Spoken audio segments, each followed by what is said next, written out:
هو الذي أرسل رسوله بالهدى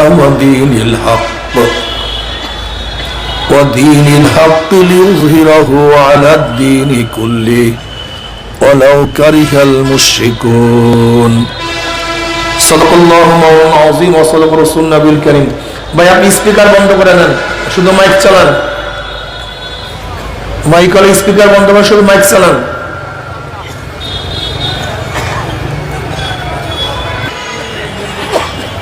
আল্লাহ পাক রব্বুল আলামিন আপনাকে আমাকে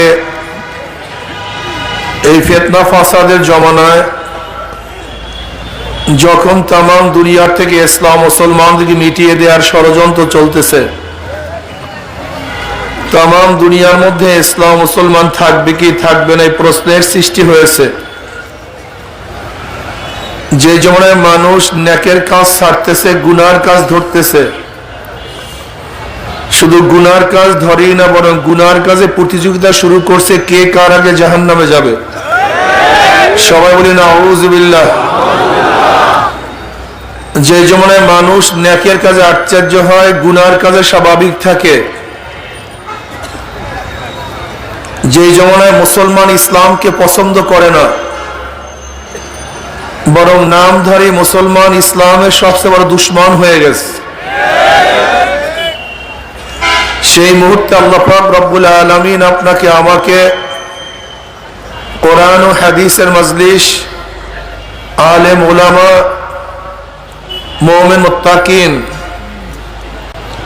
জাকিরিন শাকিরিনদের এই গুরুত্বপূর্ণ এক দামি মজলিসে আসার বসার বলার শোনার তৌফিক আল্লাহ পাক দান করছেন। এর জন্য শুকরিয়া তান সবাই বলে আলহামদুলিল্লাহ। এই মজলিস অনেক গুরুত্বপূর্ণ, অনেক দামি। আমি এই মজলিসকে ধুলাই কারখানা বলি। ধুলাই কারখানা যখন জামা কাপড় দেওয়া হয়, জামা কাপড়গুলি ময়লা থাকে, কারখানা যখন ফেরত দেয় পরিষ্কার, ময়লার কোনো ছাপ থাকে না। ঠিক এখানে যখন ঢুকছিলাম আমলনামায় গুনার বহুত ময়লা ছিল। আল্লাহ পাক কবুল করলে মজলিস থেকে বের হয়ে যাবে, গুনাহ সব সাফ হয়ে যাবে। কি সুবহানাল্লাহ পড়বেন না সবাই? এখনো সবাই পড়েন নাই তো সুবহানাল্লাহ? একবার সুবহানাল্লাহ পড়বেন, আমলনামায় 1000 নেকি লেখা হয়ে যাবে। শুধু কি তাই, 1000 নেকি ঢুকবে, 1000 গুনাহ বের হয়ে যাবে। অন্য রওয়ায়াতের মধ্যে আছে সুবহানাল্লাহ মিজানের অর্ধেক নেকি পূর্ণ করে দেয়। وعن أبي هريرة رضي الله تعالى عنه قال قال رسول الله صلى الله عليه وسلم পড়েন না সাল্লাল্লাহু আলাইহি আমার নবীর উপরে একবার দুরূদ পড়বেন, মাওলা পাক 10টা রহমত নাযিল করবে। قال قال رسول الله صلى الله عليه মজা, নবীর উপরে দরুদ পড়লেও মজা লাগে, কলিজার মধ্যে আরাম লাগে, ঠিক না? মুহাদ্দিসিন কিরাম দামি, মুহাদ্দিসিনগণ সবচেয়ে কেন? তার দামি হওয়ার অনেকগুলি কারণের মধ্যে একটা কারণ হলো তারা বেশি বেশি দুরূদ পড়ে। লাইনে লাইনে ক্বালা ক্বালা রাসূলুল্লাহি, ক্বালা ক্বালা রাসূলুল্লাহি, ক্বালা ক্বালা রাসূলুল্লাহি সাল্লাল্লাহু আলাইহি, লাইনে লাইনে শুধু সাল্লাল্লাহু আলাইহি ওয়াসাল্লাম। এজন্য তার দামি হয়ে গেছে। তা আমরাও যদি বেশি বেশি দুরূদ পড়ি, আমরাও কি হয়ে যাব? দামি হয়ে যাব। وعن أبي هريرة رضي الله تعالى قال قال رسول الله صلى الله عليه وسلم كلمتان حبيبتان إلى الرحمن خفيفتان على اللسان ثقيلتان في الميزان سبحان الله وبحمده سبحان الله العظيم। বুখারীর শেষ হাদিস। সরদার দো আলম আলাইহিস সালাতু ওয়াস সালাম ফরমান, দুইটা কালেমা আল্লাহর কাছে খুবই প্রিয়, জবানে খুবই হালকা, মিজানে খুবই ভারী। সুবহানাল্লাহি ওয়া বিহামদিহি সুবহানাল্লাহ ওয়া সুবহানাল্লাহ আলহামদুলিল্লাহ।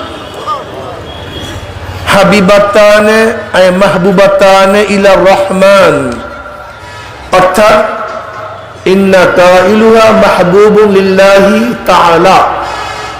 এই কালেমা দুইটা যারা পড়বে তারা আল্লাহর কাছে প্রিয় হয়ে যাবে। কাজে বেশি বেশি সুবহানাল্লাহ আলহামদুলিল্লাহ পড়তে হবে, ঠিক না ভাই? এই মাজলিস ধুলাই কারখানা। যখন ধুলাই কারখানায় জামা কাপড় দেওয়া হয়, জামা কাপড়গুলি ময়লা থাকে, কারখানা যখন ফেরত দেয় পরিষ্কার, ময়লার কোনো ছাপ থাকে না। ঠিক এখানে যখন ঢুকছিলাম আমলনামায় গুনার বহুত ময়লা ছিল। আল্লাহ পাক কবুল করলে মাজলিস থেকে বের হয়ে যাবে, গুনাহ সব সাফ হয়ে যাবে। আরে ভাই বক্তব্য আমার না, বুখারী শরীফের মধ্যে দীর্ঘ রওয়ায়াত আছে, আল্লাহ পাক রব্বুল আলামিন এই জিকিরের মাজলিসকে কেন্দ্র করে ফেরেশতাদের সাথে বিভিন্ন প্রশ্ন এবং জবাব দেওয়ার পরে সিদ্ধান্ত দেন, উশহিদুকুম আন্নী ক্বাদ গাফারতু লাহুম। ফেরেশতারা সাক্ষী, তার গোটা মাজলিসের বান্দাদের গুনাহ খাতা সব মাফ করে দিয়েছে। ইয়াকুলুল মালাকু মিনাল মালাইকাতি ফীহিম ফুলানুন লাইসা মিনহুম ইন্নামা জাআ লিহাজাতান ইয়াকুলুল্লাহ আযজা ওয়া জাল্লা হুমুল জুলাসাউ লা ইয়াশকা জালিসুহুম। রাহুল বুখারী। এই মাজলিস অনেক গুরুত্বপূর্ণ, অনেক দামি। সংক্ষিপ্ত সময় আলোচনা করব, ব্যাপক সময় আলোচনা করার সময় নেই, এলেমও নেই। আলোচনা সংক্ষিপ্ত হবে খুব খেয়ালের সাথে। আমার তন ও মন, আমার শরীর এবং মন একই জায়গায় রেখে বয়ান শুনতে হবে, ঠিক না ভাই? কথাগুলি যে শরিয়াত সম্মত হয়, কি সম্মত? গ্রহণ করব। কি করব? আর শরিয়াতের খেলাফ উল্টা পাল্টা হলে প্রত্যাখ্যান করব, মানব না। লা তুআতা লিমাখলুকিন ফি মাসিয়াতিল খালিক। গুনার উপরে মুমিন কারোর কথা মানতে পারে না, যদিও সেই গুনার আদেশ বাবা করুক না কেন, মা করুক না কেন, স্ত্রী করুক না কেন, স্বামী করুক না কেন, লিডার করুক না কেন, দল করুক না কেন, নেতা করুক না কেন, পীর করুক না কেন, যদি আদেশ গুনার হয় আমি মুমিন হিসাবে মানতে পারি না।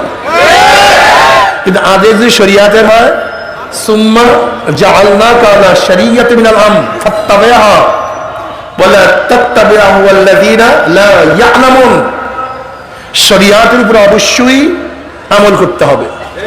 তাহলে আল্লাহ পাক আমাদের সবাইকে শরিয়াতের উপর আমল করার তৌফিক দান করেন। হুয়াল্লাযী আরসালা রাসূলাহু বিল হুদা ওয়া দীনিল হক লিইয়ুযহিরাহু আলা দ্বীনি কুল্লি ওয়ালাউ কারিহাল মুশরিকুন। ওই সত্তা যিনি প্রেরণ করেছেন তার রাসূলকে সত্য দিন নিয়ে, হেদায়েতের সাথে, কেন? যেন তার দিন সমস্ত দিনের উপরে বিজয় অর্জন করতে পারে। সহজ কথা না?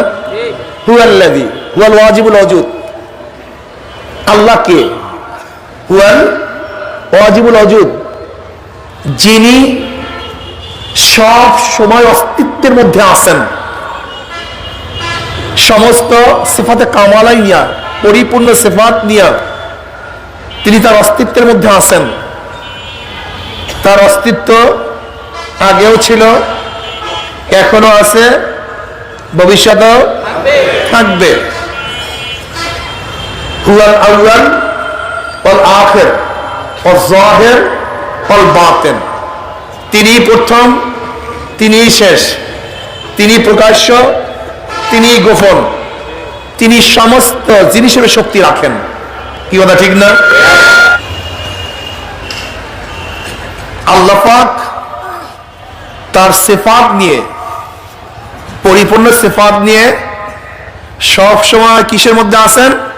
অস্তিত্বের উপরে আছেন। তার অস্তিত্ব কোনোদিন কি হবে না?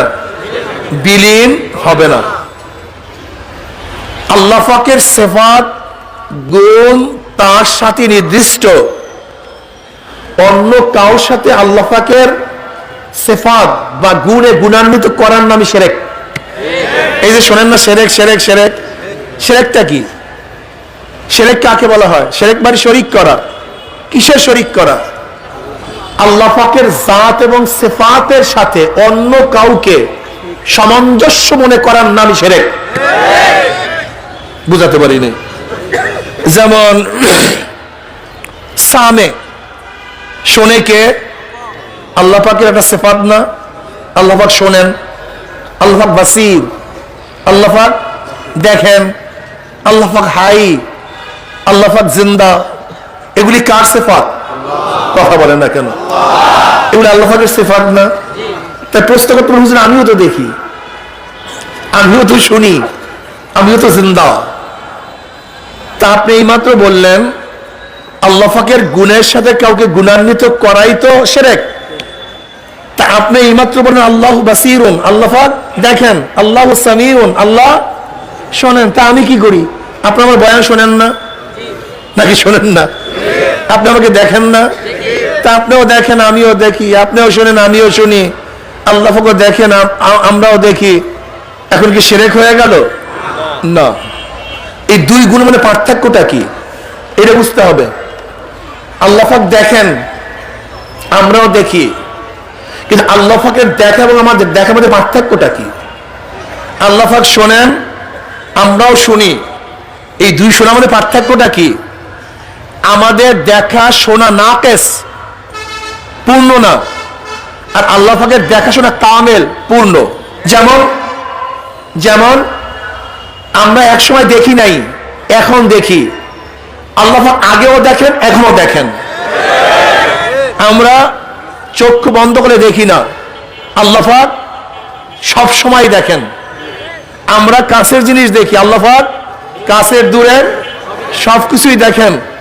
আমরা আলোতে দেখি, অন্ধকারে দেখি না, আল্লাহ পাক অন্ধকারেও দেখেন, আলোতেও দেখেন। তা তার সিফাত গুণটা পূর্ণ, আমাদের গুণটা অপূর্ণ। আমরাও দেখি, আল্লাহ পাক দেখেন, কিন্তু দুই দেখার মধ্যে পার্থক্য আছে কি নাই? আমরাও শুনি, আল্লাহ পাকও শুনেন। আমরা কাছের জিনিস শুনি, কাছের আওয়াজ শুনি, দূরের আওয়াজ আল্লাহ পাক দূরেরটাও শুনেন, কাছেরটাও শুনেন, আস্তেও শুনেন, জোরেও শুনেন। আল্লাহ পাক কেমন শুনেন, কেমন দেখেন? সাত তবক জমিনের নিচে কালো একটা পাথরের মধ্যে উপরে যদি একটা কালো পিপিলিকা হাঁটে, আল্লাহ পাক ওইটাও দেখেন। ওই পিপিলিকার পায়ের শব্দ আল্লাহ পাক শুনেন। কাজে আল্লাহ পাকের প্রত্যেকটা গুণ পূর্ণ, আমাদের গুণ অপূর্ণ। যেমন আমরাও জিন্দা, কিন্তু একসময় জিন্দা ছিলাম না, কিন্তু আল্লাহ পাক আগেও জিন্দা, এখনো জিন্দা। আমরা এখন জিন্দা আছি, একসময় জিন্দা থাকবো না। আল্লাহ পাক এখনো জিন্দা, ভবিষ্যতেও জিন্দা।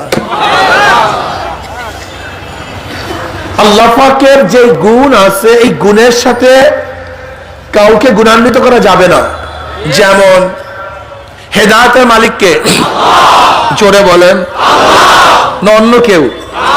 একমাত্র যদি মনে করি এই হেদায়েতের গুণ অন্য কার মধ্যে আছে, এর নাম শিরক। তা বলতে পারেন হুজুর হেদায়েতের গুণ তো আপনাদের মধ্যে না, এখানে আসছি কেন? এখানে আইসা ফায়দাটা কি? কথাটা বুঝাতে পারিনি। হেদায়েতের মালিককে আল্লাহ পাক হেদায়েত ঘরেই দিয়া দিতে পারেন, এখানে হেদায়েত না আসবো কেন? প্রশ্ন আসি কে নাই? এই প্রশ্নের জবাবটা কি? এই প্রশ্নের জবাব আর একটা প্রশ্ন করলে আপনাদের সহজ হয়ে যাবে। রাজ্জাক কে? রাজ্জাক বুঝেন নাই? খাওয়ায় কে? বিশ্বাস করেন তো? রাজ্জাক। ব্যবসা করলেন কেন? কৃষি কাজ করলেন কেন? চাকরি করলেন কেন? কথা বলেন না, জবাব দেয় না কেন? কৃষি করলেন কেন? রাজ্জাক। বিশ্বাস করেন নাই? তা কৃষি কাজ করলেন কেন?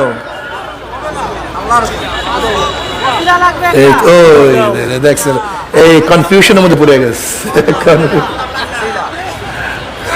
আচ্ছা আরো সহজ বুঝেন, সুস্থ করে কে? ঔষধ খাইলেন কেন? ডাক্তারের কাছে গেলেন কেন? এই মাত্র তো বললেন সুস্থ করে আল্লাহ। ডাক্তারের কাছে গেছেন কেন? ঔষধ খাইলেন কেন? কৃষি কাজ করলেন কেন? দোকান খুললেন কেন? ব্যবসা করলেন কেন? চাকরি করলেন কেন? ওই যেই কারণে চাকরি করি, যেই কারণে ঔষধ খাই, ওই কারণে এখানে আসছি। হেদায়েতের মালিক কে? আফতাগু ইলাইহিল ওয়াসিলা। আল্লাহ পাক বলেন ওয়াসিলা তালাশ করো, ওয়াসিলা শেষ নাই। দেখেন আল্লাহ পাক নিজামের বাহিরে কোনো কাজ করেন না। রিজিকের মালিক আল্লাহ, কিন্তু আল্লাহ পাক পদ্ধতি প্রক্রিয়া রাখছেন। তোমার আমার থেকে খাটনি হবে, আল্লাহর তরফ থেকে রিজিক হবে। স্বাস্থ্য ভালো করার মালিক আল্লাহ, তোমার থেকে আমার থেকে চেষ্টা হবে, সাধনা হবে, আল্লাহর তরফ থেকে সুস্থতা দান করা হবে। তোমার আমার থেকে হেদায়েতের জন্য চেষ্টা সাধনা হবে, মাওলার তরফ থেকে হেদায়েতের মালা পয়দা দেওয়া হবে। আল্লাযীনা জাহাদু ফিনা লানাহদিয়ান্নাহুম সুবুলানা। এখন যারা বলে কারোর কাছে যাওয়া লাগবে না, ওরা সত্য বলে না মিথ্যা বলে? বলেন তো, জোরে বলেন না। ধোঁকাবাজি করে, ধোঁকাবাজি করে, কথা ঠিক না? দেখেন খুব ভালো মতো বোঝার চেষ্টা করবেন। বুঝা তো খুবই সহজ, যদি আল্লাহ পাক বুঝের তৌফিক দান করেন। আর যদি আল্লাহ পাক বুঝের তৌফিক না দেন, তাহলে গোটা দুনিয়ার কেউ কাউকে বুঝাতে পারবে না। হেদায়েতের মালিক কে? তা রাসূল নাযিল করলেন কেন? হেদায়েতের মালিক তো আল্লাহ। নবীদের দরকারটা কি ছিল? রাসূলদের দরকারটা কি ছিল? রিসালাতের দরকারটা কি ছিল? হেদায়েতের মালিক তো আল্লাহ। আল্লাহ পাক প্রত্যেকের ঘরে হেদায়েত দিতে পারতেন না? তা রাসূল কেন প্রেরণ করবেন? নবী কেন প্রেরণ করবেন? হ্যাঁ, ওই একই কারণে তো এখানে আসবেন, একই কারণে উলামায়ে কেরামের কাছে যাবেন। কথাটা বুঝাতে পারি নাই। কেন উলামায়ে কেরামের কাছে আসবেন? মুস্তাহিদের প্রয়োজনটা কি? নবী আলাইহিস সালাতু ওয়াস সালামের স্পেশালিটি আছে। কি আছে ভাই? ওয়া নবী রাদিয়াল্লাহু আনহু قال قال رسول الله صلى الله عليه وسلم فصلت على الانبياء بست اوتيت جوامع الكلم ونصرت بالرب وأهلت لي الغنائم وجعلت لي الأرض مسجدا وطهورا وأرسلت إلى الخلق كافة وختم بي النبيون رواه مسلم أو كما قال النبي عليه الصلاة والسلام। এই হাদিস খানা যদি বুঝতে পারেন, তাহলে হাজারো মাসালা হল হয়ে যাবে ইনশাআল্লাহ, লক্ষ মাসালা হল হয়ে যাবে। মুসলিম শরীফের হাদিস, নবী আলাইহিস সালাতু ওয়াস সালাম ফরমান ফুজিলতু আলাল আম্বিয়াই বিসিত্তিন। আল্লাহ পাক রব্বুল আলামিন অন্যান্য নবীদের উপরে আমাকে 6টা জিনিস দ্বারা ফজিলাত ইয়াত্তা করছেন, সম্মানিত করেছেন। যেই 6টা জিনিস আল্লাহ পাক আমাকে দিছে, অন্য কোন নবীকে, কথা বলেন না কেন? যেই 6টা জিনিস কার জন্য খাস? আপনাদের খেয়াল কোথায়? খেয়াল কোথায়? 6টা জিনিস কার জন্য নির্দিষ্ট? জনাব মুহাম্মদ রাসূলুল্লাহ সাল্লাল্লাহু আলাইহি ওয়াসাল্লাম এই 6টা জিনিস আমার নবীকে স্পেশাল ভাবে দিয়েছেন। কে দিয়েছেন? আল্লাহ। অন্য কোন নবীকে এই 6টা জিনিস দেন নাই। এর মধ্যে 1 নাম্বার উতিতু জাওয়াবুল কালিম। আল্লাহ পাক রব্বুল আলামিন আমাকে জাওয়াবুল কালিম দান করছেন। অন্য নবীকে কালিম দান করছেন, আমার নবীকে জাওয়াবুল কালিম দান করছেন। কালিম এবং জাওয়াবুল কালিমের মধ্যে পার্থক্যটা কি? মারাত্মক বিষয়। কালিম যার শব্দ এক, অর্থ এক, লফজ এক, মানাও এক। কিন্তু জাওয়ামিল কালিম যার শব্দ এক, মানা অনেক, লফজ এক, মুরাদ ব্যাপক, শব্দ এক, অর্থ ব্যাপক। কথাটা বুঝাতে পারি নাই। কালিম বলেন যার শব্দ এক, অর্থ। জাওয়ামিল কালিম শব্দ, অর্থ এক, অর্থ। আমার নবীকে আল্লাহ পাক জাওয়ামিল কালিম দিবেন কেন? অন্য নবীকে আল্লাহ পাক জাওয়ামিল কালিম দিবেন না কেন? মারাত্মক প্রশ্ন না? আগেকার নবীদের জন্য জাওয়ামিল কালিমের প্রয়োজন ছিল না, আমার নবীর জন্য জাওয়ামিল কালিমের প্রয়োজন। কেন বুঝেন? আগেকার নবীদের মধ্যে আমার নবীর মধ্যে পার্থক্যটা কি? আগেকার নবীরা কোন এক এলাকার জন্য নির্দিষ্ট, কোন এক গোত্রের জন্য নির্দিষ্ট, কোন এক জমানার জন্য নির্দিষ্ট। বুঝাতে পারি নাই? সবাই যে ঠিক আসতে কইলেন এর জন্য বুঝাইতে পারি নাই। আগেকার নবী কোন এক, ওই যেমন ধরেন এক নবী আসছে পঞ্চগড়ের জন্য নির্দিষ্ট, এই এলাকার জন্য। কোন নবী আসছেন বনি ইসরাইলের জন্য নির্দিষ্ট, এই কওমের জন্য। কোন এক নবী আসছেন তার জমানার জন্য নির্দিষ্ট, সে শেষ, তার নবুয়াতিও শেষ, নবুয়াতির জমানা শেষ, পরবর্তী নবী আবার শুরু করেছেন। আগেকার নবী এলাকার জন্য, গোত্রের জন্য, জমানার জন্য। আমার নবী সমস্ত আলমের জন্য,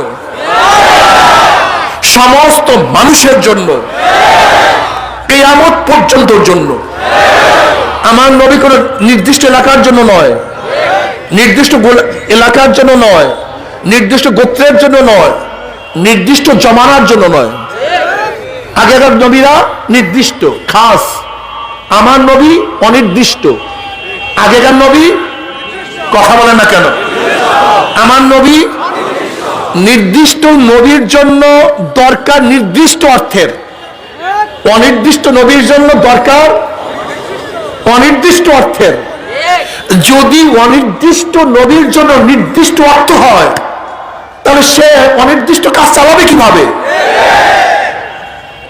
কাজ ব্যাপক, তার সামগ্রী লাগবে, কাজ নির্দিষ্ট, সামগ্রী। তা আমার নবীর কাজ যেহেতু ব্যাপক, গোটা আলম ব্যাপী, আলম গোটা দুনিয়া ব্যাপী, গোটা কম ব্যাপী, কালো সাদা, ইংরেজ গায়রে ইংরেজ, আরব গায়রা আরব, হিন্দু মুশরিক খ্রিস্টান বৌদ্ধ সবার জন্য আমার নবী আসছেন। সৈয়দ চৌধুরী তালুকদার সবার জন্য, বাংলাদেশ আমেরিকা ইংল্যান্ড সবার জন্য।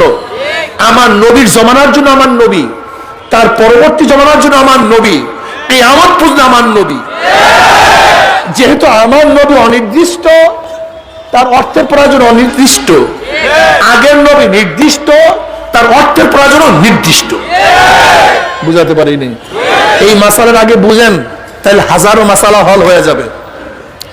তা আমি আগেই বলছি, আগেকার নবীদেরকে দেওয়া হয়েছে নির্দিষ্ট অর্থ, নির্দিষ্ট লফজ।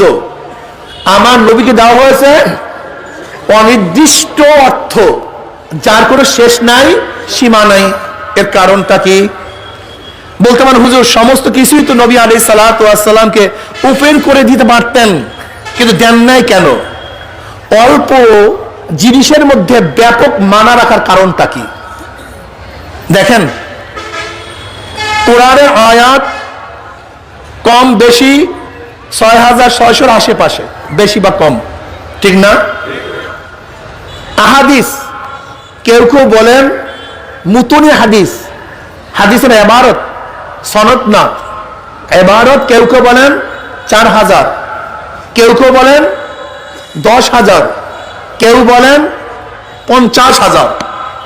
তাই নুসুস নস যার মাধ্যমে মাসআলা হল করা হয়, মাসআলা ইস্তেনবাত করা হয়, তার সংখ্যা তো নির্দিষ্ট, ঠিক না? ৫০,০০০ আর ৬,৬০০ বা যাই হোক না কেন, তাতে কত হয়? ৫৬,০০০ কম বেশি, ঠিক না? ৫৬,০০০ কম বেশি ধরে নেন। তো এইটা কি নির্দিষ্ট না অনির্দিষ্ট?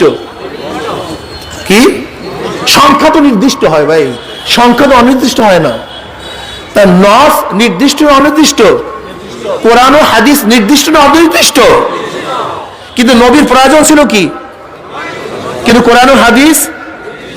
এর জন্য আল্লাহ পাক নির্দিষ্ট নসের মধ্যে অনির্দিষ্ট অর্থ রাখিয়া দিয়েছেন। যদিও নসের সংখ্যা কম, কিন্তু এর মধ্যে মানা অনেক, যার কোনো শেষ নাই, কোনো সীমা নাই। উদাহরণ না দিলে বুঝবেন না, উদাহরণ দিলে বুঝবেন। দেখেন, আল্লাহ পাক রব্বুল আলামিন মানুষকে জিন্দা রাখার জন্য যত কিছুর প্রয়োজন সমস্ত কিছু আল্লাহ সৃষ্টি করছেন কি করেন নাই? আচ্ছা বলেন তো, এখন আমরা যারা আছি, বিগত দিনে যত মানুষ চলে গেছে, কিয়ামত পর্যন্ত জানি না কত মানুষ আসবে।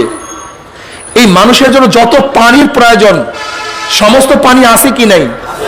পানি কোথায়? কথা বলে না কেন? মাটির। আচ্ছা, প্রয়োজনীয় পানি যদি আল্লাহ পাক রব্বুল আলামিন আগে উঠায় দিতেন, তাহলে মানুষের অবস্থাটা কি হইতো? সব তো ভাসিয়া যাইতো। তা মানুষের জন্য যত পানি, সমস্ত পানির আল্লাহ মাটির নিচে রাখছেন। এখন আপনি এবং আমি তো পানি উঠাতে পারি না। পানি উঠাবে কে? ইঞ্জিনিয়ার, নির্দিষ্ট লোক আল্লাহ পাক তাদের মধ্যে জ্ঞান দিয়া দিচ্ছেন। ওই জ্ঞানী লোক জ্ঞান দিয়া টিউবওয়েল গাড়িয়া নির্দিষ্ট লেয়ারে গিয়া আপনার জন্য আমার জন্য সুন্দর পানির ব্যবস্থা করে দিয়েছেন। আল্লাহ পাক রাখছেন কোথায়? মাটির নিচে। সবাই তুলতে পারি না, তোলে কে? ইঞ্জিনিয়ার। এখন আপনি যদি বলেন আমার ইঞ্জিনিয়ারের প্রয়োজন নাই, তা আপনার চেয়ে বড় বোকা দুনিয়াতে আছে? আপনার প্রয়োজন আছে মাটির নিচে, আপনার মধ্যে জ্ঞান নাই। আল্লাহ পাক কিছু লোক জ্ঞানী বানায় দিচ্ছেন, তারা ডিপ টিউবওয়েল কুপবে, পানি উঠবে, উঠাবে, তুমি আরামসে খাইতে পারো, কোনো সমস্যা নেই। কথাটা বুঝাতে পারিনি। আমাদের যত তৈলের প্রয়োজন, যত গ্যাসের প্রয়োজন, যত পেট্রোলের প্রয়োজন, সমস্ত কিছু মাটির নিচে আছে কি নাই? যদি আল্লাহ পাক সব উঠাইয়া দিতেন, কি অবস্থা? তাহলে আল্লাহ পাক কি করছেন? তোমার জন্য যত কিছু প্রয়োজন সব মাটির নিচে রাখছেন। যদি গ্যাসকে আল্লাহ উঠাইয়া দিতেন, সব দিয়ে পুরিয়া সারকার হয়ে যাইত। তেল যদি উঠাইয়া দিতেন, সব দিয়ে ধ্বংস হয়ে যাইত। আল্লাহ পাক প্রয়োজন অনুযায়ী সব মাটির নিচে রাখছেন, আবার ইঞ্জিনিয়ার তৈরি করে দিচ্ছেন। তুমি উঠাতে পারবা না, তোমার সেই যোগ্যতা নাই। তোমার প্রয়োজন মাটির নিচে রাখছি, ইঞ্জিনিয়ার কি করবে?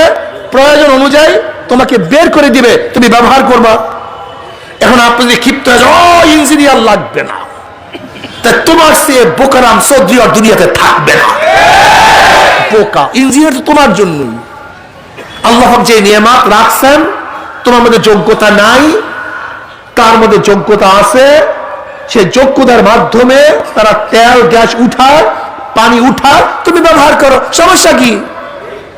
তোমার চিকিৎসার জন্য যত ঔষধের প্রয়োজন আল্লাহ পাক রাখছেন কি রাখেন নাই? তা আপনি পারেন না কেন? ডাক্তারের কাছে যান কেন? আল্লাহ পাক তোমার সুস্থ করার সমস্ত জিনিস রাখছেন, তোমার মধ্যে জ্ঞান নাই, ডাক্তারের মধ্যে জ্ঞান আছে। সে তোমার জন্য ঔষধ বের করে দিবে, তোমার দায়িত্ব ঔষধ খাও, সুস্থ হয়ে যাও, ঝামেলার কি দরকার আছে? তাই মানুষের বাঁচার জন্য ইঞ্জিনিয়ার প্রয়োজন আছে কি নাই? ডাক্তারের প্রয়োজন আছে কি নাই? ইঞ্জিনিয়াররা পানি সৃষ্টি করে না বের করে? বুঝাতে পারিনি। হ্যাঁ না, সৃষ্টি করে, ঠিক আছে না? স্রষ্টাকে ইঞ্জিনিয়ার বের করে। সৃষ্টি করছে কে? ইঞ্জিনিয়ার বের করে। মাশাআল্লাহ, এই সামনে দেখবেন কত সুন্দর মাসালা আসতে আছে, এখন কলিজা ভরিয়া যাইবে, এত মজা পাবেন সামনে কথা আসলে। ইঞ্জিনিয়ার সৃষ্টি করে না, ডাক্তার সৃষ্টি করে না, আবিষ্কার করে, কথা ঠিক না? স্রষ্টাকে। এবার আসেন, দুনিয়ায় বাঁচার জন্য যেরকম সব কিছু আছে, কিন্তু আমরা সবাই পারি না। বিশেষ কিছু লোক সেইটা আমার সামনে নিয়ে আসে, সে আমার শত্রু না বরং বন্ধু। এবার আসেন, মাসআলা যত কিছু প্রয়োজন মানুষের জন্য কিয়ামত পর্যন্ত, সমস্ত মাসআলা এই নির্দিষ্ট নসের মধ্যে আছে। বুঝলেন? হুজুর সব যদি প্রকাশ করে দেয় তাহলে কি হইতো? যেরকম পানি, গ্যাস, তৈল যদি সব প্রকাশ করতো, সব সাইলাব হয়ে যাইত, ঠিক যত মাসআলার প্রয়োজন সমস্ত মাসআলা যদি আল্লাহ আল্লাহ রাসূল বলিয়া যাইতেন, তাহলে লাইব্রেরি হইতো কয়েক মাইল। কি কথা বলেন না কেন? কিতাব হইতো, এটা মুখস্থ করতো কে? ইয়াদ করতো কে? দেখেই তো পাগল হয়ে যেতেন। এখন আল্লাহ পাকের নিজামটা কি? আল্লাহ নির্দিষ্ট জিনিসের মধ্যে মানুষের যত মাসআলা দরকার সমস্ত মাসআলা রাখিয়া দিছেন, কিন্তু মাসআলা বের করার ক্ষমতা তোমার মধ্যে নাই। আল্লাহ পাক স্পেশালি কিছু মানুষ তৈরি করে দিয়েছেন যাদের নাম ইমাম, মুস্তাহিদ, মুস্তানবিদ। তোমার মাসালার প্রয়োজন, তারা কোরআন ও হাদিসের মধ্য থেকে মাসালা বের করে তোমার সামনে উপস্থিত করবে। বের করবে না সৃষ্টি করবে? ইমামরা কি মাসালা বানায় না সৃষ্টি করে না বের করে? মাসালা সৃষ্টি করছে কে? মাসআলা সৃষ্টি করছে আল্লাহ আল্লাহ রাসূল। কিন্তু মাসালা আছে যে কিতাবের মধ্যে, উলামায়ে কেরাম নতুন ভাবে মাসালা সৃষ্টি করেন না, বরং কিতাবের মধ্যে যে মাসালা আছে সেই মাসালা সেখানে বের করে দেন। এখন যদি কোনো পাগলরা ইঞ্জিনিয়ারের বিরুদ্ধে খেপে, ওকে যেরকম পাগল বলি, এরকম কেউ যদি ইমামদের ব্যাপারেও খেপে, ওকে কি বলবেন বলেন তো? আচ্ছা শোনেন, আরো ভালো মাসালা বলি। ইরাকের মধ্যে একটা মাসালা প্রয়োজন। সে মাসালাটা কি? এক মহিলা মারা গেছে। মহিলা কি আমার কথা বুঝতেছেন নাকি? খারাপ লাগতে আছে খুব, শীতে মাশাআল্লাহ। এক মহিলা মারা গেছে। এখন মহিলার গোসল তো আপনি করাইবেন, ঠিক না? পুরুষরা করাইবেন না? কি করাবে? মহিলারা করাবে। এখন মাসালা হলো এই, মহিলা মারা গেছে, গোসল করাবে, লেকিন কোন মহিলা পাচ্ছে না গোসল করাবার জন্য। একজন মহিলা পাইছে, সে মাহওয়ারি অবস্থায় আছে, হায়েজ অবস্থায় আছে। কি অবস্থায়? হায়েজ অবস্থায়। মাসালা চলে আসছে। মহিলা বলতেছে আমার গোসল করাতে আপত্তি নাই, কিন্তু আমি তো নাপাক অবস্থায় আছি, আমি তো পিরিয়ড অবস্থায় আছি। এখন এই পিরিয়ড অবস্থায়, হায়েজ অবস্থায়, মাহওয়ারি অবস্থায় আমি গোসল করাতে পারবো কি পারবো না, সেই মাসালা আগে দাও, তারপর গোসল করাই। কি কথা বলেন না কেন? আগে সেই মাসালা দাও, তারপরে। এখন সে বলতেছে যাও মুহাদ্দিস সাহেবের কাছে যাও, মুহাদ্দিস সাহেবের কাছে যাও। মুহাদ্দিস সাহেবের কাছে গেছে। মুহাদ্দিস সাহেবের 5 লক্ষ হাদিস মুখস্থ। কয় লক্ষ? আবার প্রশ্ন তুলিয়েন না, হুজুর একটু আগে বললেন মোট হাদিসের মুতুনের সংখ্যা 50,000, আবার বলেন 5 লক্ষ হাদিস মুখস্থ। বাবা দেখেন, সনদকেও হাদিস বলা হয়, কথা ঠিক না? এই যে 1 লক্ষ, 10 লক্ষ, যেমন ইয়াহিম মুঈন রহমাতুল্লাহ আলাইহি হাদিস মুখস্থ কত? 10 লক্ষ। এই 10 লক্ষ হাদিস কি মুতুনে হাদিস না সনদে হাদিস? হাদিসের সনদ মুখস্থ ছিল, কথা ঠিক না? যেমন মুজার হাদিস কয়টা? 70টা। আসলে মুজার হাদিস তো একটাই, 70 জন রাবী এই হাদিস বয়ান করছেন, হাদিস হয়ে গেছে কত? 70। অথচ হাদিস কয়টা? মোট একটা। ভালো তো, আপনারা আমার থেকে ভালো বুঝেন। এখন বলে আমার তো 5 লক্ষ হাদিস মুখস্থ, লেকিন খুব ভালো মতো বুঝবেন, লেকিন হায়েজ অবস্থায় মৃত্যু ব্যক্তিকে গোসল করাতে পারবে কি পারবে না, এরকম কোন হাদিস তো আমার কাছে নেই। কি কথা বলেন না কেন?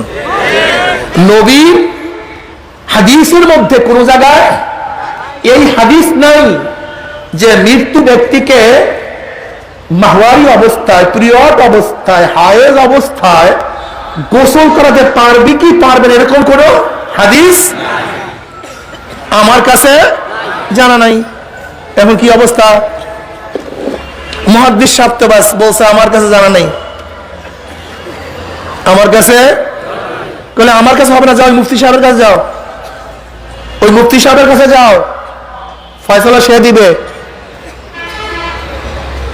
গেছে মুফতি সাহেবের কাছে। মুফতি সাহেব কি অবস্থা? মাসালা তো আসছে। কি মাসালা? যে মৃত্যু ব্যক্তি তো হাজির, এখন কি গোসল ছাড়া দাফন করবো কিনা? কলে কেন, কি হয়েছে? কলে কোন মহিলা নাই গোসল করাবার, একজন পাওয়া গেছে, সেও কি অপবিত্র অবস্থায়। এখন কি করবো? কলে যাও গোসল করাও গিয়ে, কোনো সমস্যা নেই। কলে দলিল? করে বুখারীর মধ্যে দলিল। কলে মুহাদ্দিস সাহেব বললো আমার 5 লক্ষ হাদিস মুখস্থ, কিন্তু কোন হাদিসের মধ্যে মহিলাদেরকে হায়েজ অবস্থায় গোসল করাতে পারবে নাই। আর আপনি বলেন বুখারীর মধ্যে রওয়ায়াত আসছে। হ্যাঁ রওয়ায়াত, যাও যাও। এখন ওই মহিলা তো যাইতে আছে, মুহাদ্দিস সাহেব ডাকছে, মুফতি সাহেব কি বলছে? কলে বলছে তো গোসল করাতে পারবে। কলে দলিল চাও নাই? কলে বুখারীর মধ্যে রওয়ায়াত আসছে। কলে বলো নাই কোন হাদিস? কলে যাও আবার গিয়া বলো সেই হাদিসটা কি, আমি তো জানি না, আমার তো সব হাদিস মুখস্থ। কি কথা বলেন এখানে? এখন কেউ যদি ডাইরেক্ট হাদিসের উপর আমল করতো তাহলে অবস্থাটা কি হতো বলেন তো? ওই মহিলাকে বিনা গোসলই দাফন করে আলাইতো। কেন? হাদিস নাই তো, হাদিস নাই, ভেজাল না। কি কথা বলেন না? এবার মুফতি সাহেব বলতেছে, দেখো বুখারীর মধ্যে রওয়ায়াত আছে, জনাব মুহাম্মদ রাসূলুল্লাহ সাল্লাল্লাহু আলাইহি ওয়াসাল্লাম ইতিকাফ অবস্থায় আছেন মসজিদে নববীর মধ্যে। মসজিদে নববী আর সরদার দো আলম আলাইহিস সালাম হুজরা তো শুধু মাঝখানে পর্দা ছিল। কি ছিল? পর্দা ছিল। পর্দার এই পাশে নবীর হুজরা, এই পাশে মসজিদ। তো নবী আলাইহিস সালাতু ওয়াস সালাম ইতিকাফ অবস্থায় তার মাথা তার ঘরের দিকে ঝুঁকায় গেছেন এরকম। এই কোন দিকে? তার সের মুবারক ঘরের মধ্যে আর শরীর মসজিদের মধ্যে। আম্মা জান আয়েশা সিদ্দিকা রাদিয়াল্লাহু তাআলা তিনি সুন্দর মতো মাথা ধোয়া দিয়েছেন, সুন্দর মতো মাথা ধোয়া দিয়েছেন।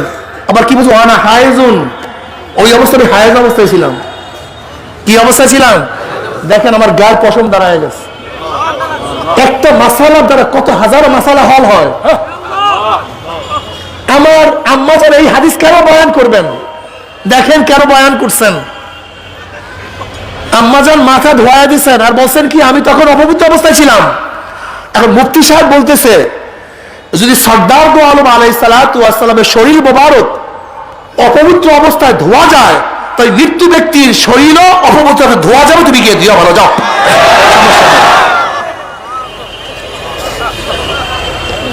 সরদার দো আলম আলাইহিস সালাতু ওয়াস সালামের শরীর মোবারক যদি অপবিত্র অবস্থায় ধোয়া যায়, তো মহিলা কি? উনি কি? আমার নবীর সমস্ত শরীর তো পবিত্র, আমার নবীর ঘাম পবিত্র, আমার নবীর রক্ত পবিত্র, কথা ঠিক না? সেই নবীর শরীর মোবারক যদি অপবিত্র অবস্থায় ধোয়া যায়, ধরা যায়, তো ওই মৃত্যু ব্যক্তির শরীরও অপবিত্র অবস্থায় ধুইতে কোনো কি নাই? আচ্ছা বলেন তো, এখন যদি এখানে মুস্তানবিদ মুফতি সাহেব না থাকতো তাহলে আপনি কি করতেন আমাকে বলেন? ভাবা, আপনি ক্ষিপ্ত হন কেন? রাগ হন কেন? ইঞ্জিনিয়ার রাগ হবেন কেন? কেন রাগ হবেন আপনি? ডাক্তার ক্ষিপ্ত হবেন কেন? বরং তাদের কদম পুষি করা উচিত, পাও ধোয়া দেওয়া উচিত। এই বেচারারা আমাদেরকে পানির ব্যবস্থা করছে, গ্যাসের ব্যবস্থা করছে, তৈলের ব্যবস্থা করছে, ঔষধের ব্যবস্থা করছে। আজকে মুস্তাহিদরা আমাদেরকে হাজারো রাত্র উজাগার থেকে মাসআলার ব্যবস্থা করছে। তাদেরকে আমাদের শ্রদ্ধা করা উচিত ছিল, অথচ আমরা কত বড় বেয়াকুব, আমরা তাদেরকে গালি দেই। বাবা রাগ করছেন নাকি? রাগ করবেন? শোনেন, যদি আপনি ইস্তিহাদ ইস্তিনবাতকে পছন্দ নাই করেন, আপনি চলবেন কিভাবে? আচ্ছা আমাকে বলেন তো বাবা, আমরা 2 তলা মসজিদে নামাজ পড়ি না? 3 তলায়? আচ্ছা নবীর জমানায় 2 তলা মসজিদ ছিল? এখন কেউ যদি প্রশ্ন করে 2 তলা মসজিদে নামাজ জায়েজ কি জায়েজ না, হাদিস দ্বারা তুমি আমাকে দলিল দাও, কি করবা বলো তো?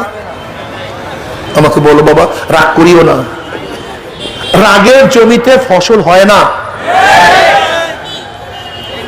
এখন তোয়াফ করে, আপনারা কি অনেকে হজে গেছেন না? তোয়াফ করে কোথায়? 2 তলায়, 3 তলায়, 4 তলায়, 5 তলায়।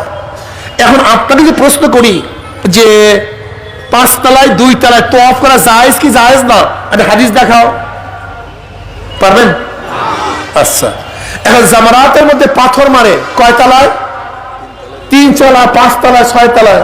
এখন কেউ যদি প্রশ্ন করে জামারাতের মধ্যে পাথর এত উপর থেকে মারতে পারবো কি পারবো না, হাদিস দেখাও, কি করবেন আমাকে বলেন? এবার আসুন, ট্যাঙ্কি মসজিদের উপরে টেপ লাগাইছেন নিচে।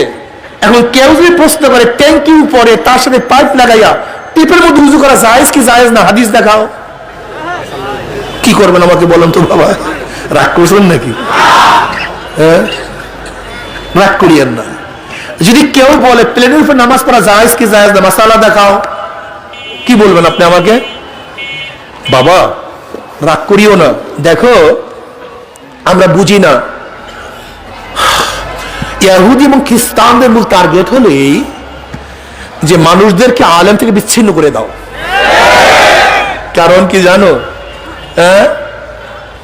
কারণ হলো বাচ্চাকে মা থেকে বিচ্ছিন্ন না করা পর্যন্ত ধ্বংস করা সম্ভব না।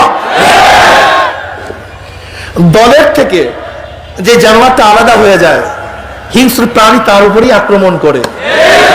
ঠিক যেই ব্যক্তিকে ওলামায়ে কেরাম থেকে বিচ্ছিন্ন করতে পারে তাকে শয়তান আক্রমণ করতে পারে। বুঝতে পারিনি? রাগ করছেন নাকি? রাগ করিয়েন না।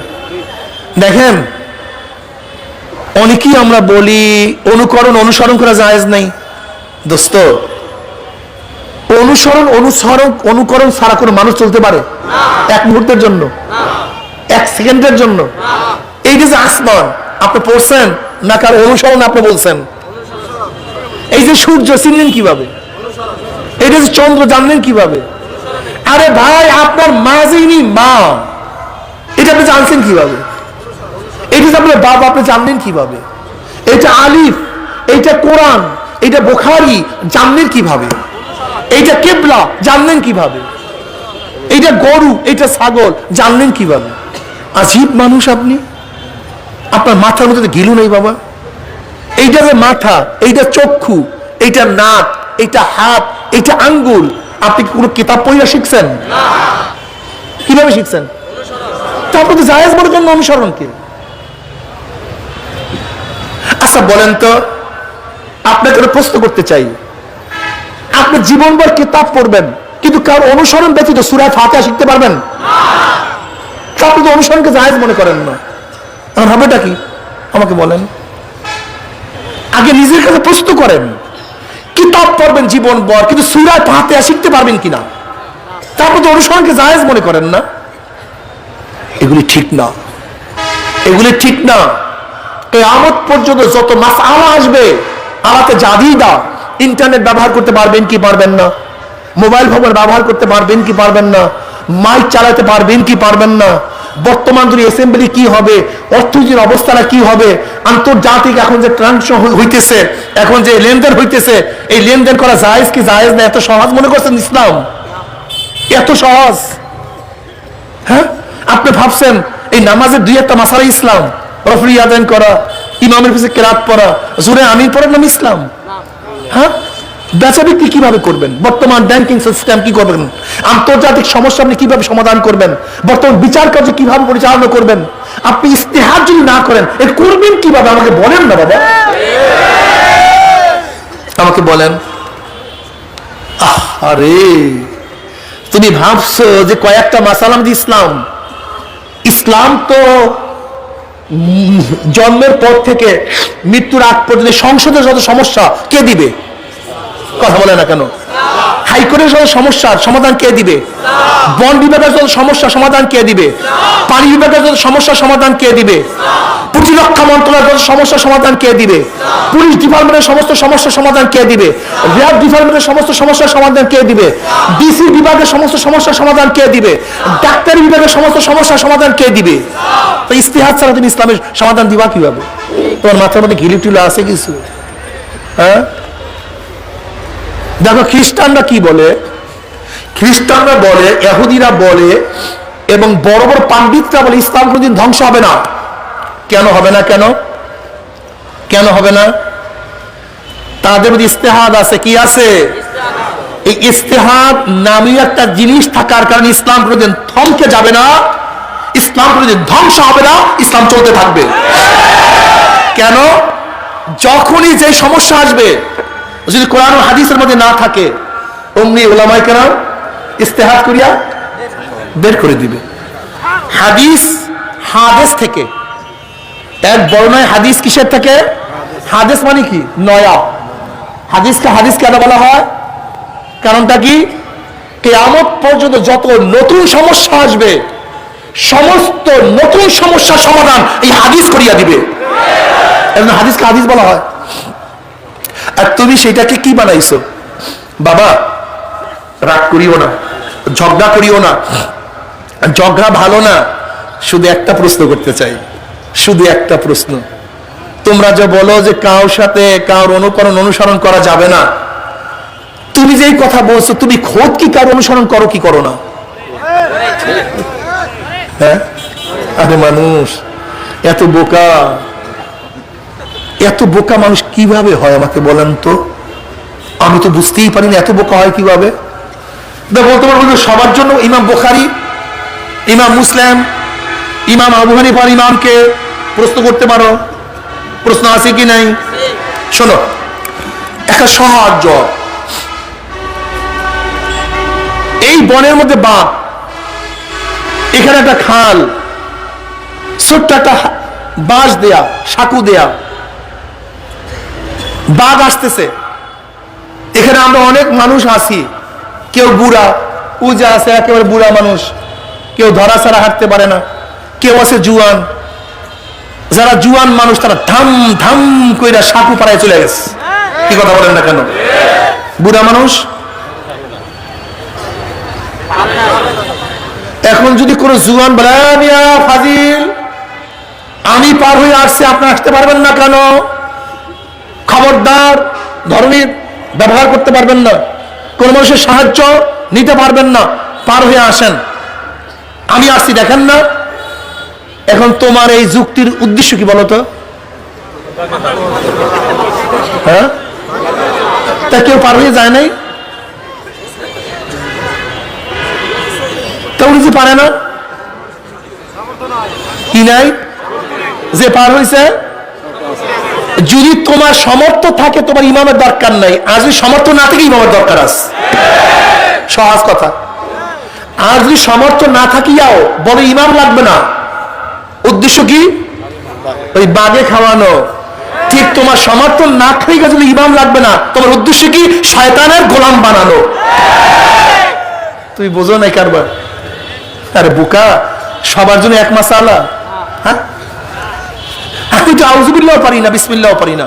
যাই হোক, এই হাদিসের মধ্যে শেষ হল অখুতমে বিন নাবিগুন, আল্লাহ পাক রব্বুল আলামিন আমাকে আমার মাধ্যমে নবুয়তির দরজা শেষ করে দিয়েছেন। এরপর আর নবুয়তি কি নাই, দরজা নাই। যদি কেউ মনে করেন আমার নবী নবী শেষ না, সে বেঈমান। আমার নবীর দুইটা গুণ। কয়টা গুণ? আমার নবী নবী এবং শেষ নবী। নবী ঈসা নবী, লেকিন শেষ নবী না। নবী মুসা নবী, কিন্তু নবী ইব্রাহিম নবী, কিন্তু কথা বুঝাতে পারি নাই।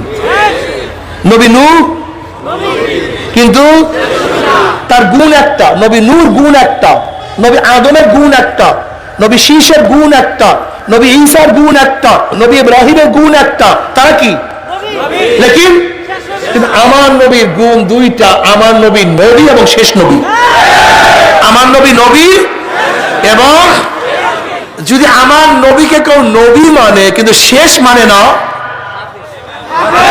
আসতে বলেন নাকি? জোরে বলেন কি সে? আমার বাবার খুব ভালো মতো বুঝো, খুব ভালো মতো বোঝার চেষ্টা করো, ঝগড়ার কোনো দরকার নাই। গোলাম আহমদ কাদিয়ানি, আহম্মদ, গোলাম আহম্মদ, গোলাম আহমদ অর্থ কি? আহম্মদের। আহম্মদের গোলাম আবার নবী হয় কেমন? শুধু আহম্মদের গোলাম, শুধু আহম্মদের গোলাম, গোলাম আহম্মদ। তা আহম্মদের গোলাম তো আহম্মদের অনুসারী হয়, এবার নবী হয় কিভাবে? একবার তার এক অনুসারী বলতেছে, কোরআনের মধ্যে তো আহম্মদের কথা আসছে। বলে কই? বলে ইসমু আহমদ। তোমার যাকে নবী মনে করে শুধু গোলাম আহমদ। বলে গোলাম কাটিয়ে দিয়া আহমদ লাগাই দিছে, গোলাম বাদ থাকবে শুধু কি? আহমদ। এবার আতাউল্লাহ রহমতুল্লাহ, আতাউল্লাহ বুখারী রহমতুল্লাহ আলাই বলে তুমি যেহেতু গোলাম বাদ দিয়া আহমদকে রাখছো নবী আপনি সাবেত করার জন্য, আমার নাম আতাউল্লাহ, আমি আতা কাটিয়া আমার নাম আল্লাহ, আমিও তো নবুয়তি কেটে দিছি। কথা বুঝাতে পারি নাই। আতা উল্লাহ, আতাবাদ এখন কি? আতাউল্লাহ আমার আতাবাদ, আমি আল্লাহ, আমি তোর নবুয়তি কেটে দিছি, যা তোমার নবুয়ত ঠিক নেই। এগুলো সব বিভ্রান্ত ছড়াবার জন্য, ধ্বংস করার জন্য, ইসলামের মধ্যে বিভেদ সৃষ্টি করার জন্য। এই যে আজকে দেখেন লামুজাহাবি, টবাজাবি, এই যে গোলাম শয়তানি, এগুলো সবই খ্রিস্টানদের চক্রান্ত। এটা আপনার আমার মেধার থেকে আসে নাই, বুঝাতে পারিনি। 5টা আঙ্গুল বিচ্ছিন্ন শক্তি আছে, হ্যাঁ? শলা আছে না, শলা, নারিকেলের শলা, এ দিয়ে কি দেয়? কিন্তু শলা যদি একটা হয় ঝাড়ু দেয়া যায়, যখন একত্রিত হয় তখনই ময়লা দূর করা যায়। ঠিক আমরাও বিচ্ছিন্ন থাকলে সমাজের ময়লা দূর করতে পারবো না, যখন একত্রিত হয়ে যাবে তখন ময়লা দূর করা সম্ভব হবে। এর জন্য বেঈমানরা চায় যে মুসলমান একত্রিত হতে না পারে। কত শয়তানি বাড়ি করছে, আল্লাহ মাফ করে দেখ। যাই হোক, আমার নবীর গুণ কয়টা? কি কি? নবী এবং আমার নবীকে যারা শেষ নবী মানবে না, ওইটাও জোরে বলেন। এ মুসলমান বাবারা, খবরদার, টাকার লোভে, অর্থর লোভে, পয়সার লোভে ঈমান বিক্রি করিও না। ঈমানের চেয়ে বড় দামি কোনো জিনিস নাই। দেখো, ঈমান অনেক দামি হওয়ার কারণে পাশ্চাত্যরা কোটি কোটি মিলিয়ন ডলার ব্যয় করে 7 সাগর 13 নদীর উপর থেকে ঈমানকে ক্রয় করার জন্য আমাদের বাংলাদেশে চলে আসছে। আজকে গরিব মানুষ টাকা নাই, তাদের কাছে ঈমান ক্রয় করার জন্য টাকা নিয়ে হাজির হয়ে যায়। আজকে সাধারণ মানুষ, তাদের দিনের বুঝ নাই, ঘর দিয়া তাদেরকে কাদিয়ানি বানায়া ফেলায়। এ মুসলমানের দলে দুনিয়া কিছু না, দুনিয়া কিছু না। বাবারে, কয়দিন বাঁচবা, কয়দিন খাবা? তুমি কি দেখো না, কুকুরও খায়, কুকুরও দুনিয়াতে থাকে না। গরুও খায়, গরুও দুনিয়াতে থাকে না। শুয়ারও খায়, শুয়ারও দুনিয়াতে থাকে না। মহিষ খায়, মহিষও দুনিয়াতে থাকে না। তুমি আমিও খাই, তুমি আমি একদিন দুনিয়াতে থাকবো না। কিন্তু খবরদার, ঈমান বিক্রি করিয়া মাওলার কাছে যাইও না।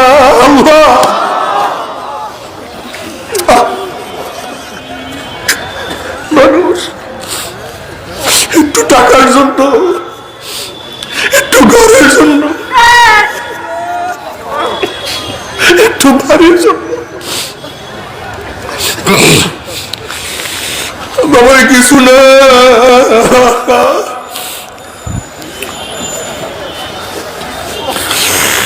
বাবারে, আল্লাহ,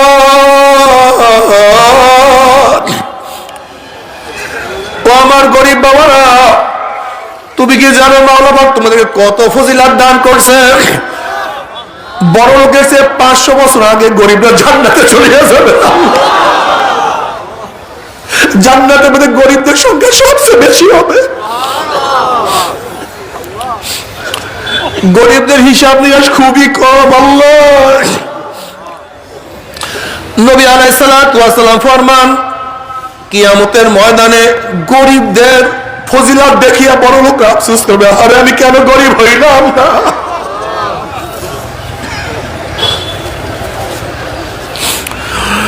আরে বাবা, নবী আলাইহিস সালাতু ওয়াস সালামের সবচেয়ে বেশি সাথী ছিলেন গরিব। গরিবরা, গরিবরা আমার নবীকে বেশি সহযোগিতা করছে, সাহায্য করছে।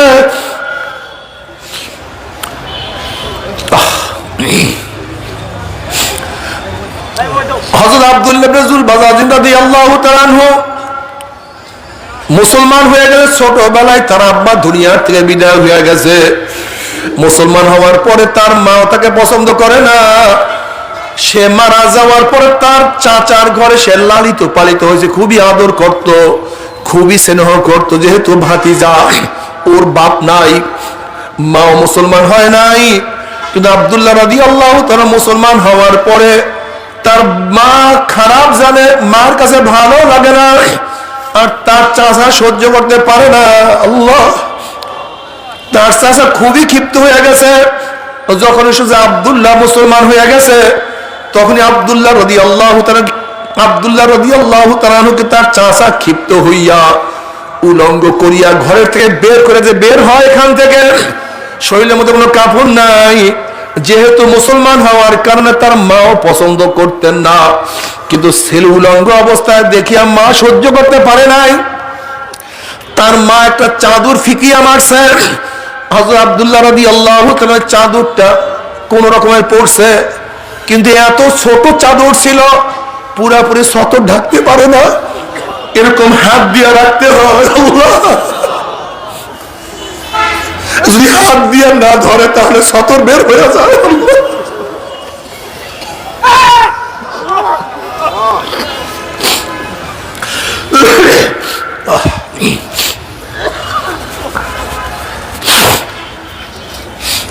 কোন রকমের কাপড় প্যাঁচ দিয়া সোজা নবী আলাইহিস সালাতু ওয়াস সালামের দরজায় হাজির। নবী আলাইহিস সালাতু দরজায় পড়িয়া আমার মাওলাকে ডাক দেয়, আল্লাহ আল্লাহ আল্লাহ। শীতের দিন, শরীর ঢাকার কোনো বস্ত্র নাই, ছোট্ট একটা কাপড় থরথর থরথর করে কাঁপে। জনাবে মুহাম্মদ রাসূলুল্লাহ সাল্লাল্লাহু আলাইহি ওয়াসাল্লাম ঘরের থেকে নামছে, বলে কে? বলে আমি আব্দুল্লাহ। বলে কোন আব্দুল্লাহ? বলে ইয়া নবী আল্লাহ ওয়া ইয়া রাসূলুল্লাহ। ওই যে আব্দুল ইসলাম গ্রহণ করার পরে তার চাচা তাকে ঘাট ধাক্কা দিয়ে নামায়া দিছে। ছোট একটা কাপড় আমার মা দিছে, সেই কাপড় পরিয়া আপনার দরবারে পড়িয়া আছি। বলে আব্দুল্লাহ তুমি এখানে কেন পড়িয়া আছো? বলে ইয়া নবী আল্লাহ ইয়া রাসূলুল্লাহ, আমার যত কষ্ট হোক না কেন, আমি শীতের মধ্যে থরথর থরথর করে কাঁপি। আমার শরীরে বস্ত্র নাই, আমার কাপড় ঢাকার মতো, আমার শরীর ঢাকার মতো কাপড় নাই, পেটের মধ্যে খাদ্য নাই, কিন্তু ইয়া নবী আল্লাহ ইয়া রাসূলুল্লাহ আপনার দরজার মধ্যে পড়িয়া থাকি। আপনি ঘরের থেকে নামবেন, আপনার চেহারা এক নজর দেখবো, আমার কলিজা ঠান্ডা হয়ে যাবে।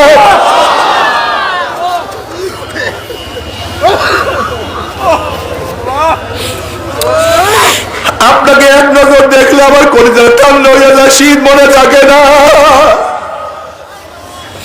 এই জন্য পড়িয়া আছে। বাবারে, মাওলাকে না নিয়ে কেউ মাওলার কবরে যাইও না। বাবারে, কত গরিব আমার নবী ছিলেন। আলীউল মুর্তজা রাদিয়াল্লাহু তাআলা আনহু ফরমান, শোনো, সরদার দো আলম আলাইহিস সালাতু ওয়াস সালামের কলিজার টুকরা ফাতেমার কাহিনী শোনো। ফাতেমা তো পানি টানতে টানতে শরীরের মধ্যে দাগ পড়িয়া গেছে। আল্লাহ, বলে ফাতেমা তো চাকি ঘুরাইতে ঘুরাইতে হাতের মধ্যে দাগ পড়িয়া গেছে। নবী আলাইহিস সালাতু ওয়াস সালামের কাছে কিছু গোলাম আসছে। আমি বললাম, যাও তোমার আব্বার কাছে গিয়া একটু সাহায্যকারী নিয়ে আসো। ফাতেমা রাদিয়াল্লাহু তাআলা তিনি নবী আলাইহিস সালাতু ওয়াস সালাম দরবারে গেলেন। নবী আলাইহিস সালাতু ওয়াস সালাম গোলাম বন্টন করতেছিলেন, কিন্তু ফাতেমা রাদিয়াল্লাহু তাআলা খুবই লাজুক ছিলেন, কিন্তু বলতে পারলেন না। না বলিয়া তিনি চলে আসছেন। নবী আলাইহিস সালাতু ওয়াস সালাম দেখছেন ফাতেমা আসছিল। নবী আলাইহিস সালাতু ওয়াস সালাম কাজ সারার পরে ফাতেমার ঘরে গেছে। বললে, মা গো তুমি কেন আমার কাছে গেছিলা? কলে, আব্বু যাতায়াত ঘুরাইতে ঘুরাইতে হাতের মধ্যে দাগ পড়িয়া গেছে, পানির মশক টানতে টানতে কাঁধের মধ্যে দাগ পড়িয়া গেছে। আব্বু, আপনার এবং আমার একটাই মাত্র বিছানা, একটা বকরির চামড়া আমাদের বিছানা, দুইজনে এক বিছানায় ঘুমাই, আবার দিনের বড় চামড়ার উপরে পশুদেরকে খাদ্য দেয়। গেছিলাম একটা গোলামের জন্য, সাহায্যকারী আনার জন্য। কলে, ফাতেমা রে, 33 বার সুবহানাল্লাহ, 33 বার আলহামদুলিল্লাহ, 34 বার আল্লাহু আকবার তুমি পড়তে নামাজের পরে পড়িও। এইটা গোলামের চেয়ে অনেক বেশি তোমার উপকার হবে। ফাতেমা দুনিয়ার দিকে চাইও না, আখিরাতের দিকে চাও। দুনিয়া কিছু না, দুনিয়া কিছু না। ফাতেমা রাদিয়াল্লাহু তাআলা যদি যাতা ঘুরাইতে ঘুরাইতে হাতের মধ্যে দাঁত পড়িয়া যাইতে পারে, পানি টানতে টানতে কাদের মধ্যে দাঁত পড়িয়া যাইতে পারে, ফাতেমা রাদিয়াল্লাহু তাআলা একটা বিছানার মধ্যে একটা বকরি চামড়ার উপরে যদি স্বামী স্ত্রী ঘুমাইতে পারে, তাহলে তোমাকে আমাকে মাওলা কত কিছু দান করছে, এরপরে মাওলা শুকরিয়া আদায় করবা না? তোমার সে আমার সে বড় নেমুখ আমার কেউ হইতে পারে না। আল্লাহ আল্লাহ তুই আমাদের সবাইকে মাফ করিয়া দাও। বাবার একটু অপেক্ষা করো, কয়েকটা দিন অপেক্ষা করো। তুমি কি দেখো না কৃষক কত কষ্ট করিয়া কৃষি কাজ করে, কিন্তু ভালো ফসল দেখার সাথে সাথে মুহূর্তের মধ্যে সমস্ত কষ্ট ভুলিয়া যায়। তুমি কি দেখো না পরীক্ষার্থী পরীক্ষা দেওয়ার জন্য কত সাধনা করে কষ্ট করে, কিন্তু ভালো রেজাল্ট দেখার সাথে সাথে মুহূর্তের মধ্যে সমস্ত কষ্ট ভুলিয়া যায়। তুমি কি দেখো না মা বাচ্চা প্রসাব করার সময় মনে হয় যেন জীবনটা বের হয়ে যাবে, কিন্তু বাচ্চার চেহারার দিকে তাকাবার সাথে সাথে সমস্ত কষ্ট মুহূর্তের মধ্যে ভুলিয়া যায়। বাবারা যারা আখিরাত কামাই করতে আসো, সাধনা করতে আসো, একটু অপেক্ষা করো। যখন আল্লাহ পাকের মুমিন বান্দা বান্দী মৃত্যু আসার খাইয়া পড়িয়া যাবে, আল্লাহ পাক ডাক দিয়ে ফেরেশতারে, আমার বান্দা বান্দী এত সাধনা করে কোন জান্নাত কামাই করছে, খবরদার ওই জান্নাত খানা না দেখাইয়া রূহ কবজ করবি না। আমার বান্দা বান্দি ফজরের সময় গোসল ফরজ, গরম পানির কোনো ব্যবস্থা নাই, এই ঠান্ডা পানি দিয়া গোসল করিয়া কোন জান্নাত কামাই করছে। চৈত্রী বৈশাখ মাসে রোজা রাখছে, ঠেলা গাড়ি ঠেকছে, রিক্সা বহন করছে, কঠোর পরিশ্রম করছে, কলিজা শুকায় গেছে, তারপরও রোজা ভাঙ্গে নাই। এত সাধনা করিয়া কোন জান্নাত কামাই করছে। আমার ছাত্র কলেজে টুপি মাথায় দিয়া গেছে, সাথীরা টুপি উঠে কত থুক মারছে, এরপর নবীর প্রেমে পড়িয়া মাথা থেকে টুপি নামাও নাই। এত সাধনা করিয়া কোন জান্নাত কামাই করছে। আমার ছাত্র দাড়ি রেখে ইউনিভার্সিটির মধ্যে গেছে, সাথীরা দাড়ি ধরিয়া কত টিটকারি ফাজলামি করছে, এরপরও দাড়ির মধ্যে পোষ লাগায় নাই। এত সাধনা করিয়া কোন জান্নাত কামাই করছে। দেখ আমার মহিলাকে আমি কত সুন্দর চেহারা দান করছি, কত আকর্ষণীয় চেহারা দান করছি। বারবার তার মনে চাইছিল উলঙ্গ অবস্থায় বেপর্দা অবস্থায় রাস্তায় বের হবে, কিন্তু যখনই বোরখা ছাড়া রাস্তায় বের হওয়ার চিন্তা করছে, হঠাৎ খেয়াল করছে আমার মাওলাই নিষেধ করছে, বেপর্দা অবস্থায় রাস্তায় বের হয় নাই। দেখ আমার গরিব এত গরিব, প্রতিদিন আছে প্রতিদিন খাইছে, বাচ্চাগুলি ক্ষুধার্ত অবস্থায় ট্যাট ট্যাট ট্যাটা শব্দ করছে, এরপরে এক লোকমা হারাম তার পেটের মধ্যে ঢুকায় নাই। দেখ এত অসুস্থ, উঠতেও পারে না, বসতেও পারে না, এরপর নামাজের সময় মাওলাকে সেজদা দিতে ভুল করে নাই। এত সাধনা করে কোন জান্নাত কামাই করছে। খবরদার ওই জান্নাত খানা না দেখাইয়া রুডের কবজ করবি না। আল্লাহর কসম করিয়া বলিয়া চুয়া গেলেন, আল্লাহর মুমিন বান্দা বান্দী যখন মৃত্যুর আসার খাইয়া পড়িয়া যাবে, হঠাৎ স্বপ্নের মধ্যে দেখতে পাবে জান্নাতের দরজা টাস টাস করে খুলিয়া গেছে, জান্নাতের হুর গেলমানা জাওয়াহিরের মালা নিয়ে দাঁড়াইয়া রইছে। বলবে আল্লাহ তাখাফু ওয়ালা তাহজানু ওয়াবশিরু বিল জান্নাতিল্লাতী কুনতুম তুআদুন। এ আল্লাহ পাকের মুমিন বান্দা বান্দী কোনো চিন্তা করিও না, কোনো টেনশন করিও না, কোনো ভয় করিও না। এত সাধনা করে কোন জান্নাত কামাই করছো। ওই যে দেখো সেই জান্নাত, ওই জান্নাত দেখার সাথে সাথে আল্লাহ পাকের মুমিন বান্দা বান্দী রুডা পাগলের মতো জান্নাত থেকে দৌড় মারবে। কখন যে শরীরের থেকে রূহ বাই হইয়া যাইবে, আল্লাহ পাকের মুমিন বান্দা বান্দী কোনো কিছু টেরো করতে পারবে না। আল্লাহ আল্লাহ তুমি কবুল করিয়া নাও। এরপরে কিয়ামতের ময়দান নবী আলাইহিস সালাতু ওয়াস সালাম নিজের হাত মোবারকে হাউজে কাউসারের পানি পান করাইয়া দেবে। আল্লাহ তুমি কবুল করিয়া নাও। পুসরাত পারি আমার মাওলার জান্নাতে চলে আসবে, আল্লাহ তুমি কবুল করিয়া নাও। কিন্তু নাফরমান বদমাশ বেঈমানের দলেরা, নাফরমান বদমাশ বেঈমান যখন মৃত্যু আসার খাইয়া পড়িয়া যাবে, হঠাৎ স্বপ্নের মধ্যে দেখতে পাবে জাহান্নামের দরজাগুলি টাস টাস করিয়া খুলিয়া গেছে। আজরাইলের মাথা মানে পাওতার জমিনে এক হাত বা শিকার এক হাত মাগরিবে, নীল রঙের দিঘির মতো বড় বড় দুইটা চোখ আল্লাহ মাফ করিয়া দাও। গোটা দুনিয়া বরাবর বিশাল একটা শরীর, সমস্ত শরীরের মধ্যে লম্বা লম্বা কালো কালো পশম, আবার সমস্ত পশমের গোড়া দিয়া শুধু আগুনের সিলকি বাইর হইতে আছে। এই অবস্থা দেখে আর নাফানা রুহ আর বাইর হইতে চাইবে না, রুহটা থর থর থর থর করে কাঁপতে থাকবে। 360টা মোকামের রুহটা দৌড়াদৌড়ি করতে থাকবে। আজরাইল আলাইহিস সালাতু ওয়াস সালাম গোশায়ের রুহটার পরে এমন জোরে থাবা মারবে, থাবার সরে কলিজার রগগুলি সিরিয়া সিরিয়া নিয়ে যাইবে। এ নাফরমানের দলেরা, এই দুনিয়াতে তোমাকে আমাকে কেউ রাখতে পারবে না।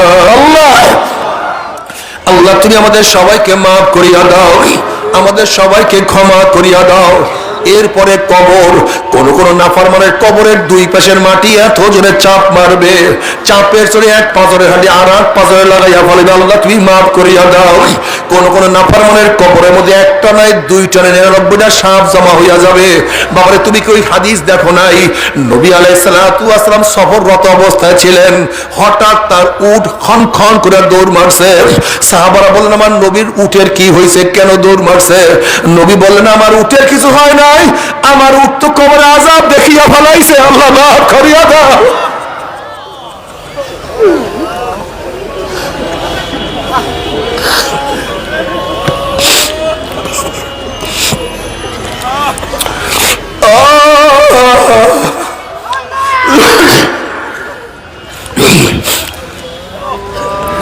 বাবারে আমি একবার খুলনায় মাহফিলে গেলাম, এক ব্যক্তি তার ছেলেকে তার সাথে নিয়ে আসছে।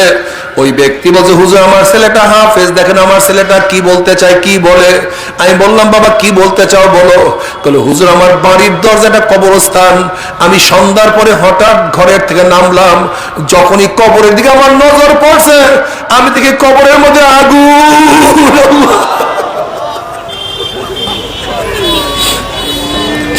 আল্লাহ মাফ করিয়া দাও। এই কবরের মধ্যে হাজার হাজার বছর থাকতে হবে, এরপর আল্লাহ পাক কিয়ামতের ময়দান কায়েম করবে। আল্লাহ তুমি আমাদের সবাইকে মাফ করিয়া দাও। فأما من ثقلت موازينه فهو في عيشة راضية, যাদের নেকের পাল্লা ওজন হইয়া যাবে, গুনার পাল্লা হালকা হইয়া যাবে, আমার মাওলা তাদেরকে জান্নাত ও জান্নাতের ফয়সালা দিয়ে আল্লাহ তুমি কবুল করিয়া নাও। وأما من خفت موازينه فأمه هاوية, আর যাদের নেকের পাল্লা হালকা হইয়া যাবে, গুনার পাল্লা ভারী হইয়া যাবে, ফাউম্মুহু হাবিয়া, আল্লাহ পাক তাদেরকে হাবিয়া জাহান্নামের ফয়সালা দিয়া দিবে। এখন আল্লাহ পাক নিজেই প্রশ্ন রমা আদরা কামা হিয়া, তোমরা কি জানো হাবিয়া কোন জাহান্নামের নাম? হাবিয়া জাহান্নামের ধরনটা কি তোমরা কি জানো নাকি? আল্লাহ পাক প্রশ্ন করার পর আবার নিজেই জবাব দেন নারুন হামিয়া। শোনা হাবিয়া কেমন জাহান্নাম, কোন এক মানুষ যদি বঙ্গোপসাগরের মাঝখানে ডুব দেয়, তার ডাইনে বামে চারিদিকে পানি আর পানি ছাড়া কিছুই থাকে না। হাবিয়া এমন একটা জাহান্নাম, হাবিয়া এমন একটা জাহান্নাম যার ডাইনে আগুন, বামে আগুন, উপরে আগুন, নিচে আগুন, সামনে আগুন, পিছনে আগুন। নারুন হামিয়া, আগুনের একটা গর্ত, আগুনের একটা মটকা, আগুনের একটা কুয়া। আবার সহ্য করতে পারবি? ওই আযাব তো কেউ সহ্য করতে পারবো না। আল্লাহ জাহান্নামী লোকদেরকে একটা পোশাক পরাইয়া দেওয়া হবে, এই সুতির জামানা, রেশমি কাপড়ের জামানা, দামি কোনো কাপড়ের জামানা, আগুনের একটা জামা পরাইয়া দেওয়া হবে। ওই আগুনের জামায় শরীরের চামড়া গোস্ত পুড়িয়া সব হাড্ডি দিয়ে আলাদা করিয়া ফেলাইবে। জামা খুলতে পারবে না, সহ্য করতে পারবে না, শুধু লাফাইবে আর দৌড়াইবে। বাবারা লাফাইবে আর দৌড়াইবে, বাবারা সহ্য করতে পারবি? ওই আযাব তো কেউ সহ্য করতে পারবো না। আল্লাহ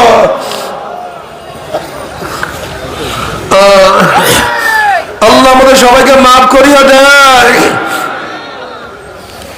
বড় জাহান্নামের ভয় কত পাথর কাঁদবে কাঁদবে নহর জারি করিয়া ফেলাইছে। নবী মুসা আলাইহিস সালাতু ওয়াস সালাম একদিন এক জায়গা থেকে রওনা করছেন, দেখেন একটা পাথর কান্দে। নবী মুসা আলাইহিস সালাতু ওয়াস সালাম বলেন, পাথর কেন কান্দস? তখন পাথর বলছে, আল্লাহ নবী মুসা, আল্লাহ পাক মানুষ এবং পাথর দিয়া জাহান্নামকে জ্বালাইবে।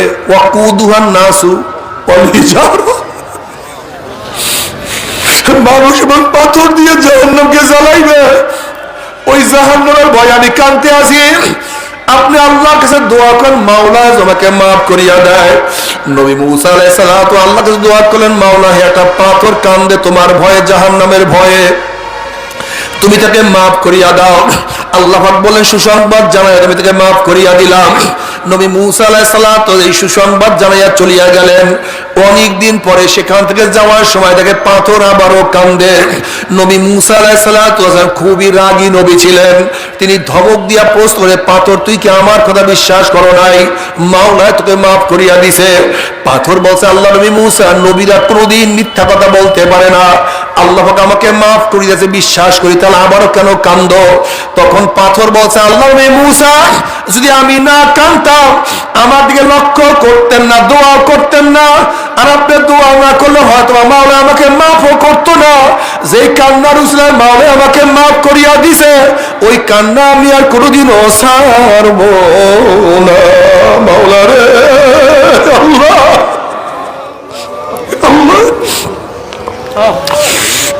কিয়ামতের মাঠে আল্লাহ পাক এক ব্যক্তিকে জাহান্নামের ফয়সালা দিয়ে দিবেন। অমনি চোখের একটা পশম বলবে, মাওলা রে তোমার নবী সত্য বলছে না মিথ্যা বলছে? আল্লাহ পাক বলবে, আমার নবী যা বলছে সবই সত্য বলছে, মিথ্যা বলার তো প্রশ্নই হইতে পারে না। তখন চোখের পশম বলবে, মাওলা তোমার নবীর ঘোষণা, মান বাকা মিন খাশিয়াতিল্লাহি হারামাল্লাহু তিলকাল আইন আলান নার, যেই চক্ষু তোমার ভয়ে জাহান্নামের ভয়ে কাঁদবে, সেই চোখের উপরে তুমি জাহান্নামের আগুন হারাম করিয়া দিবা। এটা তোমার নবীর ঘোষণা। আমি চোখের পশম সাক্ষী দিতে আছি, তোমার এই বান্দার নামাজে দাঁড়াইয়া কত কান্না কাঁদছে, রুকুতে গিয়া কত পানি ঝরাইছে, সেজদায় পড়িয়া কত মাটি ভিজাইছে, ওয়াজ নসিহত জিকির আজকারে বসিয়া মুনাজাত করিয়া কান্দিয়া কান্দিয়া কত বুক ভাসাইছে। এরপরে তুমি তাকে কিভাবে জাহান্নামের ফয়সালা দিলা? অমনি আমার মাওলা জিবরাইল গোটা কিয়ামতের ময়দানে মানুষকে এলান করিয়া দে, জানাইয়া দে, অমুকের ছেলে অমুককে আল্লাহ পাক রব্বুল আলামিন শুধুমাত্র চোখের একটা পশমের সাক্ষীর কারণে আমার মাওলা মাফ করিয়া দিয়েছে। আল্লাহ আল্লাহ তুমি এত মেহেরবান, এত দয়াবান, তোমার বান্দাকে মাফ করার জন্য তুমি শুধু বাহানা তালাশ করো। কোন বাহানায় তোমার বান্দাকে তুমি মাফ করতে পারো, ওই বাহানার মধ্যে আমাদেরকেও ফালাইয়া দিও, মাহরুম করিও না, মাহরুম করিও না। তবে মুমিন মুসলমান বলতে সবাই রে মনে চায় গুনাহ থেকে ফিরিয়া নেক আমল করিয়া মাওলার জান্নাতে কিন্তু সবাইরই যাইতে মনে চায়। গুনাহ নিয়া মাওলার জাহান্নামে কাউরে কিন্তু যাইতে মনে চায় না। কিন্তু কেনই বা আমরা নেক আমল করতে পারি না, কেনই বা গুনার কাম ছাড়তে পারি না? এর মূল কারণ হলো আপনার এবং আমার পিছনে নফস এবং শয়তান লাগিয়া রয়েছে। এই নফস এবং শয়তান থেকে ফেরার জন্য যে কোনো একজন হক্কানি আল্লাহর ওলির হাতে হাত দিতে হবে রে বাবা। খবরদার, বর্তমান জমানায় পীর মুরিদ নামে ভেজাল, ব্যবসা, দলাদলি, হিংসা, হাসাদে পরিণত হয়ে গেছে। সমস্ত আল্লাহর ওলি একমত, যেই পীরের 5 জন মুরিদের মধ্যে কম পক্ষে 3 জনকে দেখবেন আলহামদুলিল্লাহ সুন্নাত মাফিক আমল আখলাক মজবুত হয়ে যাইতে আছে, গুনার কাম ছাড়তে আছে, নেকের আমল ধরতে আছে, কলব নরম হইয়া চোখে পানি আসতে আছে। বৃক্ষতর নাম কি, ফলে পরিচয়। আমি চরমোনায় বুঝি না, চরমোনায় দাওয়াত প্রশংসা প্রচার প্রসার করার জন্য আসি না রে বাবা। চরমোনায় যাওয়ার তোমার কোনো দরকার নাই, কোনো দরকার নাই, কোনো দরকার নাই। তুমি যার কাছে গিয়া পারো গুনার কাম ছাড়ো, নেকের আমল ধরো, কলব নরম করিয়া চোখে পানি নিয়ে মাওলার কবরে যাইও। যেরকম দুনিয়ার ঘরে আগুন লাগলে পানি ছাড়া নিভানো যায় না, ঠিক তদ্রুপ তোমার এবং আমার গুনার দ্বারা যে জাহান্নামের আগুন জ্বলিয়া রইছে, চোখের পানিও ছাড়া কিন্তু জাহান্নামের আগুন নিভানো সম্ভব না। কাজে বাবা আমার জন্য দোয়া চাই, আমিও দোয়া করি, সবাই সবার প্রাণ খুলিয়া দোয়া করা যেন কিয়ামতের ময়দানে গলাগলি বাঁধিয়া মাওলা একসাথে জান্নাতে যাওয়ার তৌফিক দিয়া দেয়। আল্লাহুম্মা আমিন।